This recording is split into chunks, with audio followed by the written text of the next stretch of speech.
Warning: some objects carry stories, but a few carry something worse. If you ever encounter an old wooden chair mounted high on a wall in a quiet countryside building somewhere in England, do not ask why it's there, and under no circumstances should you ever try to sit in it. Welcome back to Tales of the Dark. Tonight we open another sealed file inside the Curse Vault, and this one begins with a real legend whispered for more than 3 centuries, the story of a chair that no one who sat in it ever survived.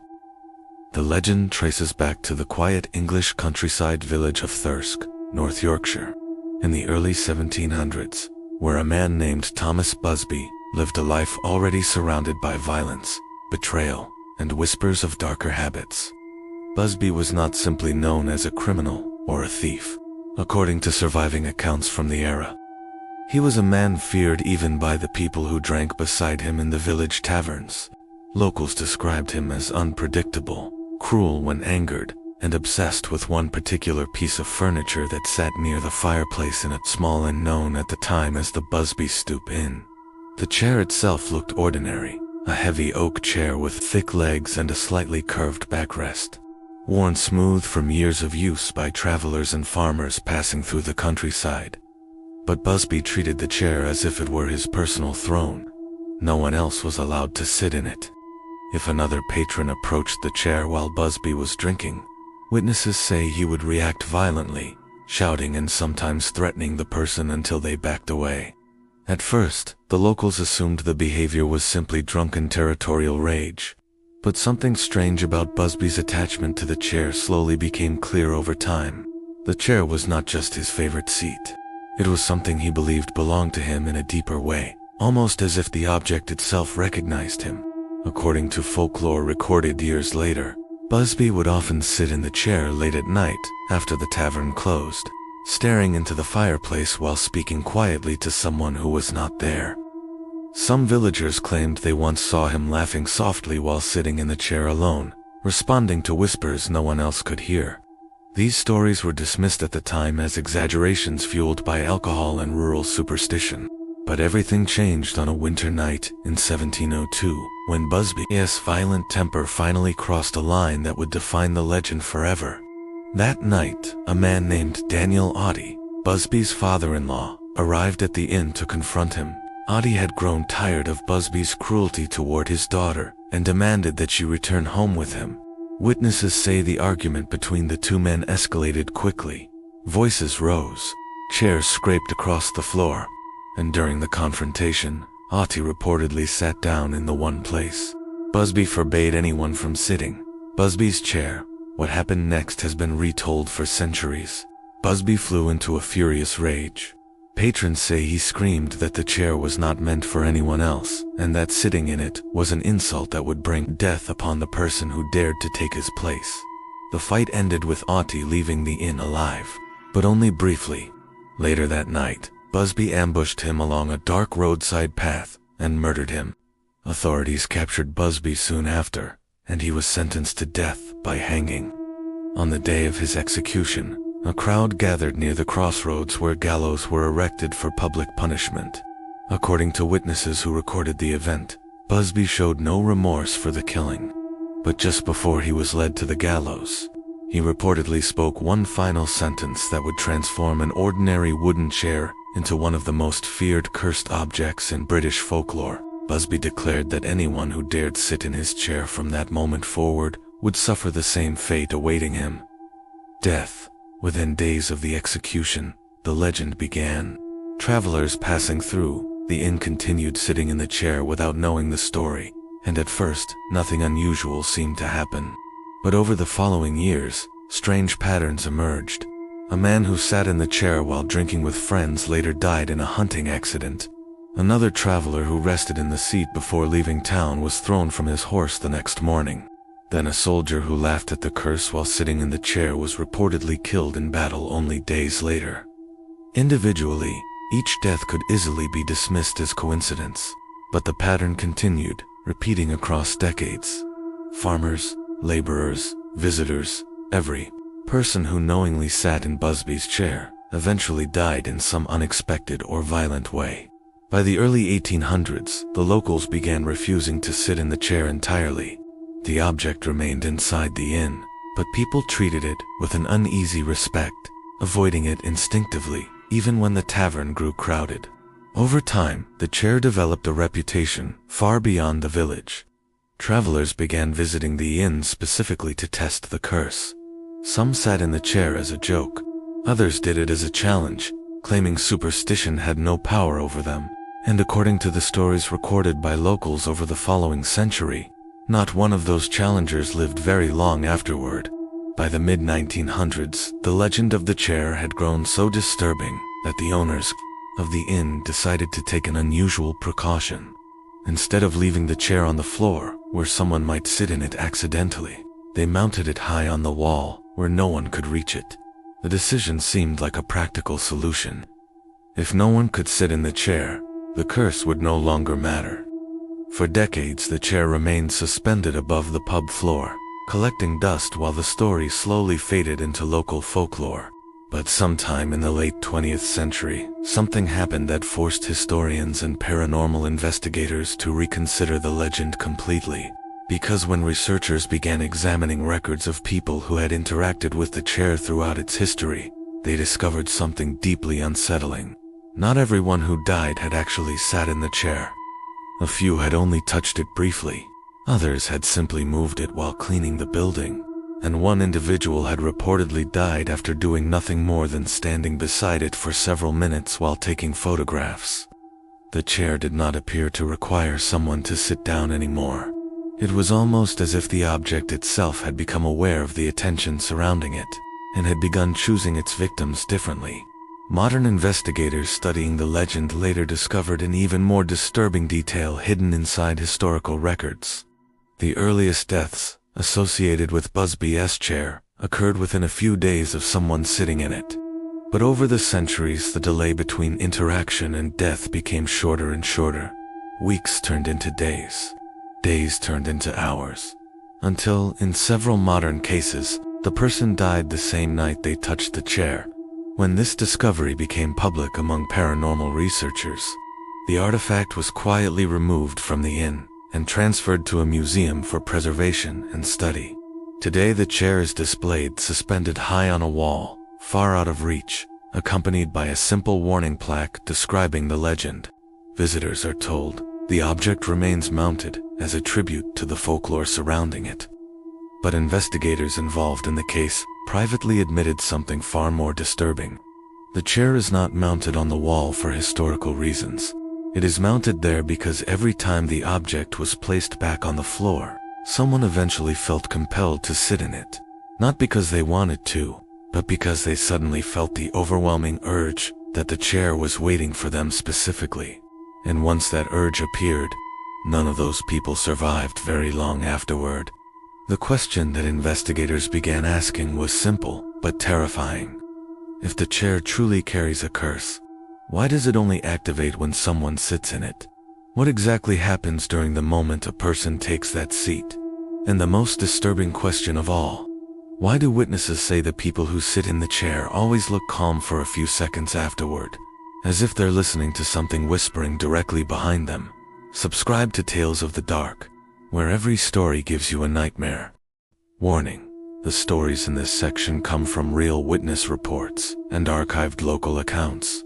If you ever encounter an object with a reputation like the one described here, curiosity can be fatal.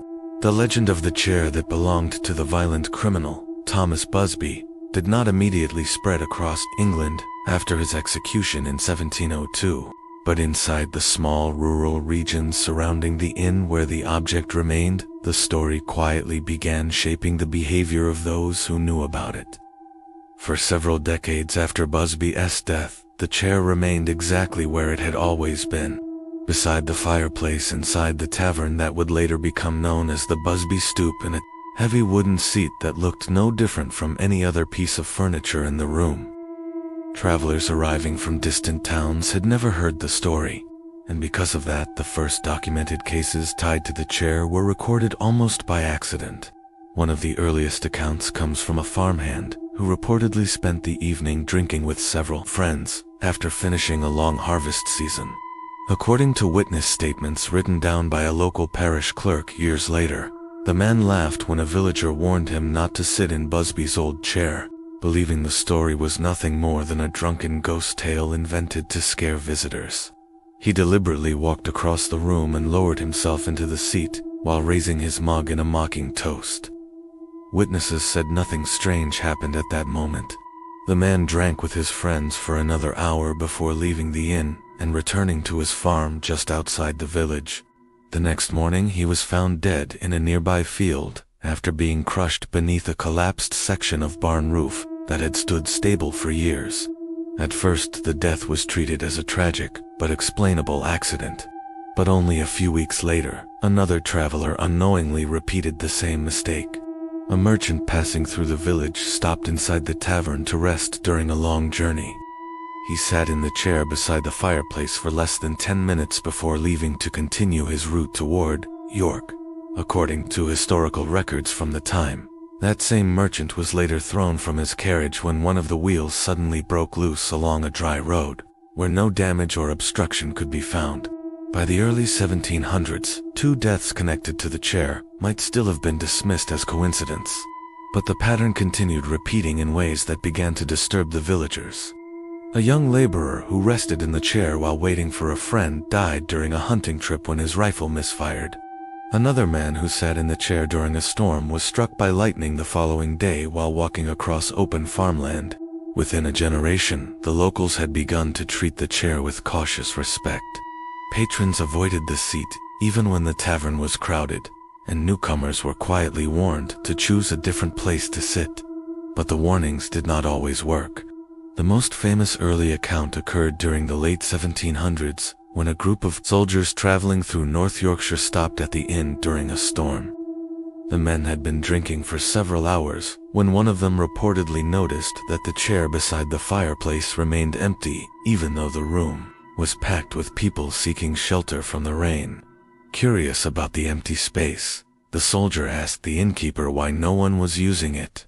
When he heard the story of Thomas Busby and the curse placed upon the chair before his execution, he burst into laughter. Witnesses later recalled that the soldier loudly announced he did not believe in curses, ghosts, or dying criminals who thought they could control the living from beyond the grave. To prove his point, he walked across the tavern and dropped heavily into the chair while raising his drink in a mocking salute to the legend. According to the people present that night, the soldier remained seated for several minutes while the room fell quiet around him. Then he stood up, shrugged off the warning as nonsense, and returned to his companions. The group left the tavern before midnight. The next morning, word reached the village that the same soldier had been found dead along the roadside, just outside town. His horse had thrown him violently during the night, breaking his neck. The strange coincidence shook the community deeply, but it still did not stop people from occasionally testing the legend. Over the next century, similar stories accumulated. Travelers challenged the curse out of arrogance or curiosity. Some sat in the chair as a joke while their friends watched nervously. Others did it simply because they had already consumed too much alcohol to take the warnings seriously. And again the results followed the same pattern. The person would leave the inn unharmed, often laughing about the superstition. Then, within a short time, they would die in circumstances that locals described as sudden, violent, or strangely timed. By the early 1900s, the chair had become something of a grim attraction. Some people traveled specifically to the inn in order to sit in the cursed seat and prove that the legend was nothing more than rural folklore. One such case involved a group of Royal Air Force pilots during the Second World War, who reportedly visited the pub while stationed nearby, according to the account preserved by pub staff decades later. One of the pilots jokingly sat in the chair and declared that if the curse was real, it would have to wait until after the war to claim him. The other pilots laughed and encouraged the challenge, but the next day, the same pilot was killed during a training flight when his aircraft crashed unexpectedly. After that event, the reputation of the chair began spreading far beyond the village. Newspapers occasionally mentioned the strange pattern of deaths connected to it, And over time, the story reached paranormal researchers who started compiling records of every known person who had sat in the chair since Busby's execution. What they discovered was unsettling even to skeptics. The number of reported deaths linked to the chair had grown far beyond what anyone expected. Farmers, travelers, soldiers, truck drivers. They sat in the chair believing nothing would happen. Then something always did. One of the most chilling cases occurred in the 1970s, when a truck driver stopped at the pub during a long delivery route. According to witnesses, he sat in the chair briefly while eating his meal, and joked that if the curse was real, he would soon find out on the highway. The driver left the inn shortly afterward, and resumed his route through the countryside. Only a few hours later, his truck veered off the road, and crashed violently into a tree along a stretch of highway that investigators described as perfectly straight and safe. There were no skid marks, no mechanical failure, no clear explanation for why the vehicle had suddenly left the road. The driver died instantly. Warning: what investigators uncovered next changed the legend of the chair from a strange rural superstition into something far more disturbing. If you ever feel an object pulling your attention toward it for no clear reason, trust your instincts and walk away, because the pattern surrounding the chair inside the Busby Stoop Inn eventually became too precise to ignore. For nearly 3 centuries, people had treated the story as a curiosity, an eerie coincidence repeated enough times to frighten locals, but not enough to convince the outside world that something truly supernatural might be involved. But when historians and paranormal researchers finally began compiling every recorded incident tied to the chair, the timeline that emerged revealed something deeply unsettling. The deaths were not random. They were connected by an invisible sequence that repeated itself again and again across generations. Investigators discovered that every person who died after interacting with the chair had experienced something similar during the moment they approached it. Something most witnesses initially described as a simple impulse. The earliest clues came from written accounts preserved by the pub's former owners. In several cases, patrons who had sat in the chair reported feeling strangely drawn to it, even before hearing the story of Busby's curse. One traveler reportedly told a bartender that the chair near the fireplace looked comfortable in a way the others didn't. Another man claimed the seat felt like the obvious place to sit, even though the room contained several identical chairs. These comments might have meant nothing on their own, but as researchers examined older testimonies, they noticed the same description appearing again and again in different forms. People who chose the chair often felt as if they had been subtly guided toward it, not pushed, not forced, just encouraged. One of the most chilling reports came from a young man who visited the inn during the 1950s. With several friends while traveling through North Yorkshire. According to statements later recorded by investigators, the group had heard the legend of Busby's chair before arriving, and initially treated the story like a joke. When they entered the pub, they immediately spotted the infamous seat beside the fireplace and began teasing each other about who would be brave enough to sit in it. At first, the young man refused. Witnesses say he even laughed at the idea and chose another seat across the room. But after several minutes, he suddenly grew quiet. One of his friends later recalled that the man kept glancing toward the chair, as if something about it had begun to bother him. When asked what was wrong, he reportedly answered with a strange explanation. He said the chair looked like it was meant for him. The comment unsettled the group enough that they tried to change the subject. Yet the man continued, staring at the empty seat. After a few minutes, he stood up without speaking and slowly walked across the room. According to his friends, he did not look drunk or confused. He simply looked focused. He lowered himself into the chair for only a few seconds before standing again and shrugging off the moment as a joke. The group laughed nervously and finished their drinks before leaving the pub. The next morning, the young man died in a car accident less than 20 miles away. His vehicle had veered across an empty stretch of road and collided head-on with a stone wall. Investigators later determined there had been no mechanical failure and no evidence of speeding. The crash had occurred in broad daylight, under clear weather conditions. Cases like this forced researchers to ask a new question. What if the people who sat in the chair had not chosen the seat entirely on their own? Over the following decades, more accounts emerged that seemed to support this disturbing theory. In several cases, individuals reported feeling an almost magnetic pull toward the chair shortly before interacting with it. Some described the sensation as curiosity that grew stronger the longer they remained in the room. Others said they felt an unexplainable certainty that sitting in the chair would somehow answer a question they did not even remember asking. One particularly unsettling account involved a bartender who had worked at the pub during the early 1970s, in an interview recorded years later. He described an evening when a quiet traveler entered the tavern and ordered a drink before sitting alone near the back wall.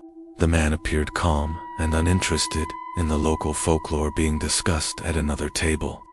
But after several minutes, the bartender noticed something strange. The traveler had turned his chair slightly so he could see Busby's chair near the fireplace. At first, the bartender assumed the man was simply observing the room. Yet the longer the night continued, the more obvious his attention toward the chair became. According to the bartender, the traveler kept staring at the empty seat as if he were waiting for someone to arrive and claim it. Eventually, the bartender approached and asked if everything was all right.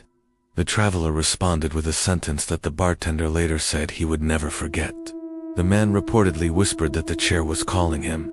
The bartender assumed the man had consumed too much alcohol and tried to laugh it off. But the traveler stood up moments later and walked slowly across the room before lowering himself into the seat beside the fireplace. Witnesses say he remained there quietly for almost half a minute. Then he stood up, paid his bill, and left the pub without another word. 2 days later, local police contacted the inn, asking whether anyone had spoken to the traveler. His body had been discovered after a hiking accident along a nearby hillside trail. According to authorities, the man had slipped while walking along a narrow path and fallen from a steep ledge. The strange coincidence might have remained nothing more than another entry in the growing list of mysterious deaths, if not for a detail the bartender remembered later. When the traveler had been sitting in the chair, he had not looked relaxed or comfortable. Instead, he looked as though he were concentrating on something just behind him. The bartender said the man's posture resembled someone listening carefully to a quiet voice. Over time, similar descriptions appeared in other accounts connected to the chair. People who had witnessed someone sitting in the seat often reported noticing the same brief moment of stillness, a strange pause where the person appeared to be hearing something no one else could hear. Some witnesses described the seated individual tilting their head slightly as if focusing on a whisper near their ear. Others claimed the person's expression changed subtly during those few seconds, shifting from curiosity to a calm acceptance that seemed completely out of place. Paranormal investigators began considering a terrifying possibility. What if the curse was not simply killing people who sat in the chair? What if sitting down was the moment the object communicated with them? If that theory were true, then the chair might not be acting randomly at all. It might be selecting individuals in advance, drawing their attention slowly until they eventually approached the seat on their own. And once they sat down, whatever presence remained attached to the chair might be telling them something they could not repeat. The idea sounded impossible, but the pattern kept reinforcing it, because every witness who described someone sitting in the chair mentioned the same brief moment of silence before the person stood up again, a moment when the individual appeared to be listening to something positioned directly behind the chair, exactly where no one else could see. Subscribe to Tales of the Dark, where every story gives you a nightmare. Following the catastrophic events of the initial research phase, which resulted in the loss of the entire primary team, a new containment and investigation protocol was immediately established under my direct supervision. The artifact, designated Object 734, the music box, was moved to a Level 4 biohazard and anomalous threat facility. The original research logs, though fragmented, provided our only starting point. The final, desperate entry from Dr. Eris Thorne mentioned the song, the reversal, and the summoning. It was a chilling breadcrumb trail leading into darkness. Our first priority was to understand the music itself. We couldn't risk playing the box, of course, Instead, we used laser vibrometry, an advanced acoustic analysis on the recording Thorn's team had made the very recording that seemed to precede their demise. The melody was strange. It was melancholic, almost beautiful in a conventional sense, but layered with microtonal shifts that our software flagged as acoustically impossible for a physical music box mechanism. It was like hearing a sound that defied the physics of its own creation. Then, we reversed it. What we heard sent a shiver through the entire control room. The reversed melody was no longer a song. It was a language. The notes formed complex phonetic structures, guttural and sibilant, a form of chanting that resonated at a frequency just below the threshold of human hearing. This infrasound was the key. It wasn't just being heard. It was being felt, vibrating deep within the bone, causing feelings of dread, paranoia, and nausea, even in our shielded lab. This explained the rapid psychological decay of the first team. They weren't just going mad. They were being systematically dismantled, mentally and physically, by the sound itself. With this discovery, we launched a full-scale historical investigation into the artifact's provenance. The music box was traced back to a reclusive 18th century clockmaker in the Black Forest region of Germany named Klaus Richter. Richter wasn't just a craftsman. He was a known occultist, a member of a fringe sect that worshipped what they called the silent choir, entities believed to exist in the spaces between moments, in the silence between notes. They believed our reality was a fragile membrane, and that certain frequencies could thin it, creating a gateway. Richter's journals, which we located in a private collection in Austria, were filled with disturbing diagrams and writings. He wasn't building a music box, he was building a key, a resonant key designed to unlock a dimensional lock. According to his writings, Richter became obsessed with contacting a specific entity from this silent choir, a being he referred to as the Lullaby Man. He described it as a collector of moments, a harvester of final breaths. The lullaby it sang was not for sleep, but for the transition into its silent world. He believed that by capturing this entity's song in reverse within the mechanics of the box, he could control it, force it to grant him knowledge of life and death. The music box was a trap. The forward melody was the bait, a beautiful, captivating tune, meant to entice the listener, but the reversed chant that was the true mechanism. It was the call. It didn't just summon the lullaby man. It tuned the surrounding environment to its frequency, preparing our reality for its arrival. We cross-referenced this with historical records from the village near Richter's workshop. In the year he completed the box, the village suffered a series of unexplained deaths. Dozens of people, mostly children, simply vanished. The official records called it a plague, but local folklore spoke of a whispering fear that stole children from their beds, leaving behind only a profound silence where they once were. It seemed Richter had succeeded. He had opened the door. His final journal entry was a single, terrified sentence. I hear the silence. It is so loud. It is singing my name. After that, Klaus Richter disappeared from all historical records. The box was later found by his landlord and sold as a morbid curiosity, beginning its long, dark journey through history, leaving a trail of disappearances and unexplained madness in its wake. This brought us to the most terrifying question.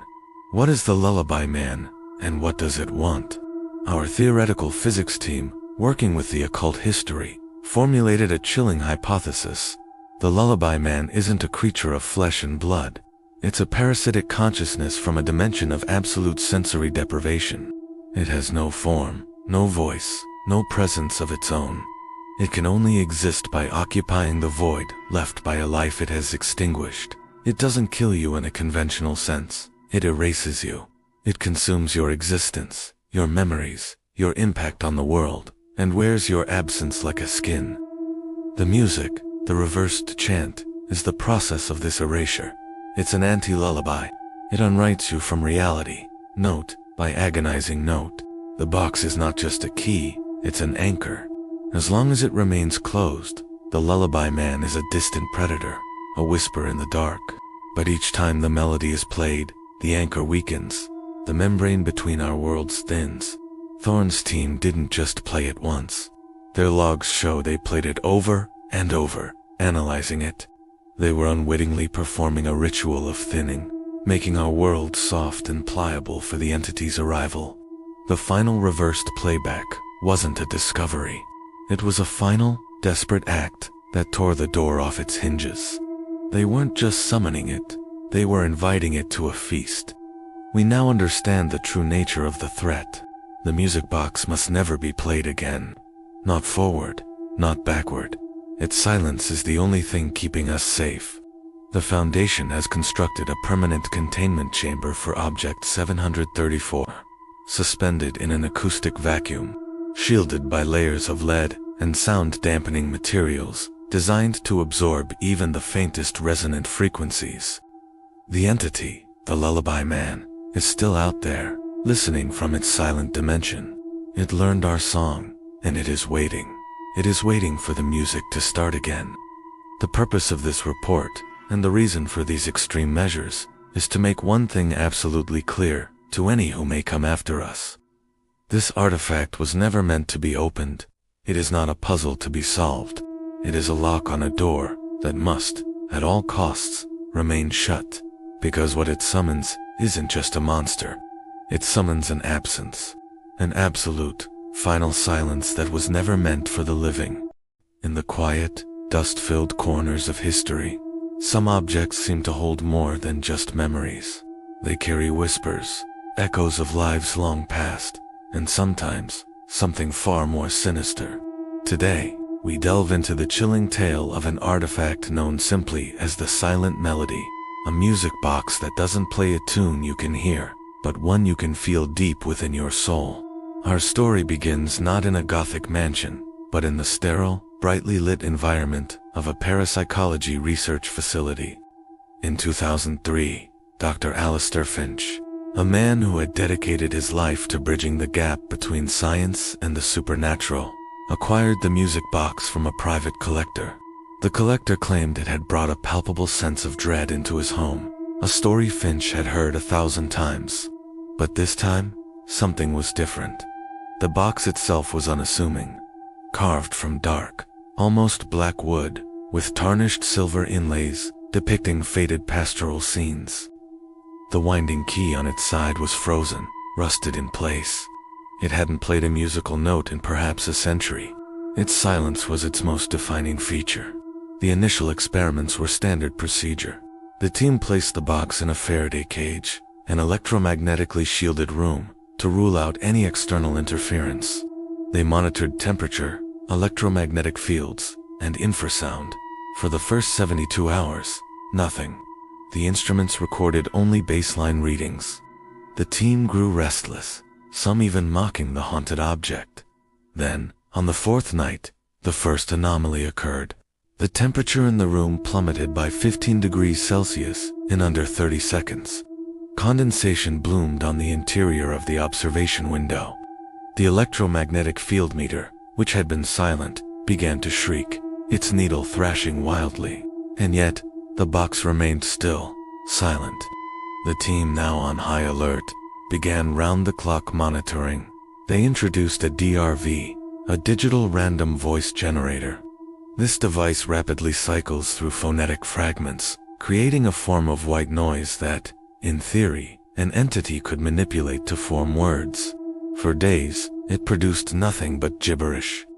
One evening, Dr. Finch was alone, reviewing the day's uneventful recordings. The lab was quiet, except for the soft hum of the computers and the static of the DRV. Suddenly, a single, clear word emerged from the speaker. Leave. It was low, raspy, and filled with an ancient weariness. Finch froze. He replayed the audio. Leave. There was no mistaking it. This breakthrough opened the floodgates.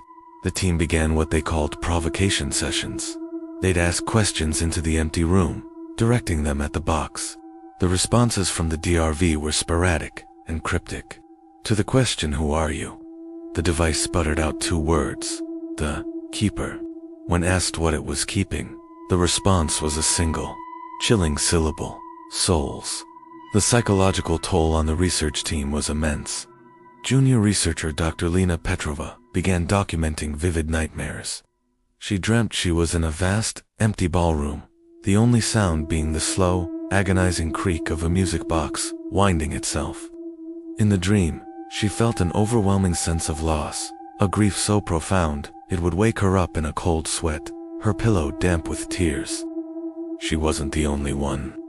Other team members reported feelings of being watched, seeing fleeting shadows in their peripheral vision, and hearing faint whispers just on the edge of hearing, even when they were miles away from the lab. The entity, the keepers, seemed to be more active at night, and it seemed to feed on strong emotions. During a particularly heated argument between two researchers over experimental protocols, every light bulb in the lab simultaneously exploded, showering the room in darkness and broken glass. Driven to understand the object's origins, Dr. Finch hired a historical consultant. The box's journey was traced back to 19th century Bavaria, to a renowned but reclusive toy maker named Klaus Richter.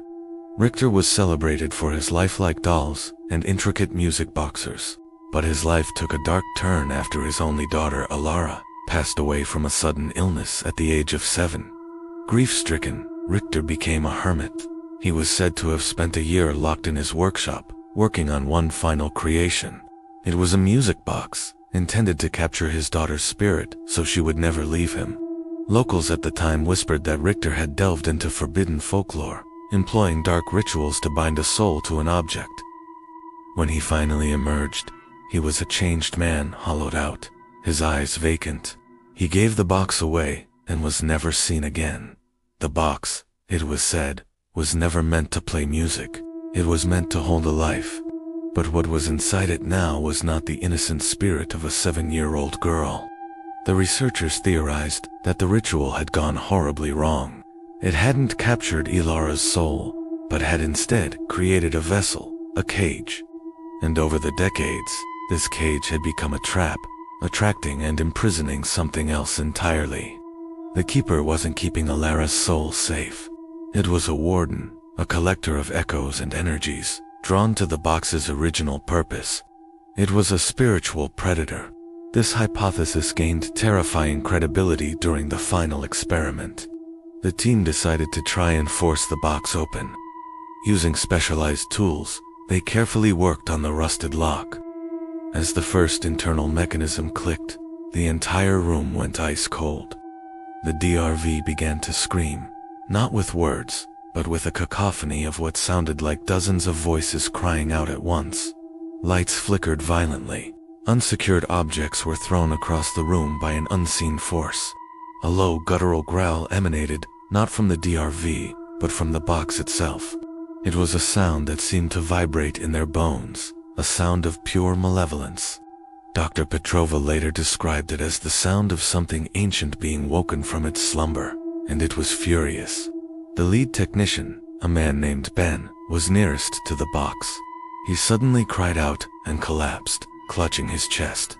The team immediately aborted the experiment, dragging him from the room. The moment the lab door was sealed, all activity ceased. The room returned to normal. Ben survived, but he described the feeling as having the air squeezed from his lungs, accompanied by an overwhelming, paralyzing fear. After this incident, the project was indefinitely suspended. Dr. Finch concluded that whatever was tied to the music box was not only intelligent, but dangerously powerful and territorial. He believed it had developed its own consciousness over the century, a grim sentience, born from a father's grief and a flawed ritual. It didn't want to be studied. It didn't want to be opened. It just wanted to be left alone, with its silent melody and its collection of captive whispers. The music box, the silent melody, was eventually encased in a specially constructed, consecrated iron container and moved to a secure, undisclosed location. It sits there to this day, a silent testament to the idea that some doors are not meant to be opened, and some silences are best left unbroken. The team disbanded, each member forever changed by their encounter with the keeper. They had looked into the abyss, and they found that the abyss was a small, dark wooden box, filled with a silence that screamed, "Thank you for watching." If stories that explore the chilling intersection of science and the supernatural fascinate you, make sure to like this video and subscribe to our channel for more deep dives into the unknown. Stay curious and stay safe.